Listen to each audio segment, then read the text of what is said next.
Hey, family. Sometimes there's going to be rules that we just don't like.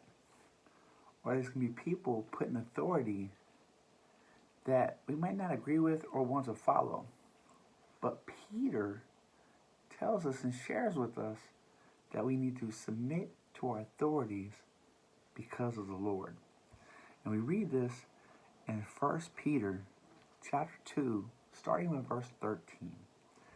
It says, submit to every human authority because of the Lord, whether to the emperor as to the same authority, or to the governors as to the sent out by him to punish those who do what is evil and to praise those who do what is good.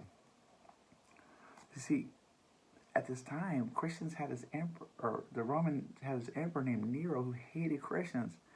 And he's saying emperor, they know who he's talking about. And he's saying, I need you to submit to his authority because of the Lord. You can imagine, like, wait, this guy is killing Christians. But he's calling us to submit to his authority. But why?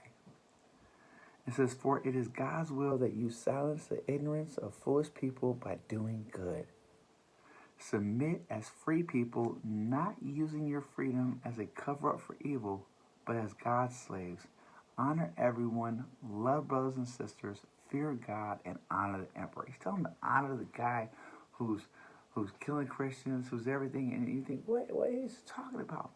The same thing Paul was talking about in Romans 13. We need to submit to the authorities and honor Christ because as Christians, we have a job. And like we said yesterday, everybody is watching us to see how we react to things. But just like when Paul was in jail and he was handcuffed, but the Roman household was getting affected. People were getting saved. And he's in jail. But because of how he's dealing with his afflictions, how he's being content in all circumstances, even when things are going bad, people are watching that.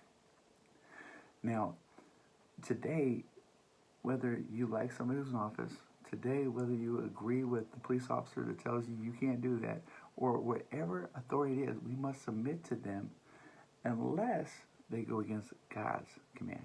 Now, that's the only thing we learn in Acts chapter 5, that we obey man's laws unless it goes against God's laws. Then, well, God, he's supreme. So today, let us practice what this Bible is saying by submitting to authority and respecting and honoring authority, even if we don't agree with them, even if we don't like the rules, unless it goes against God himself. Then we need to be the example for the rest of the world. All right, family. You guys have a blessed day.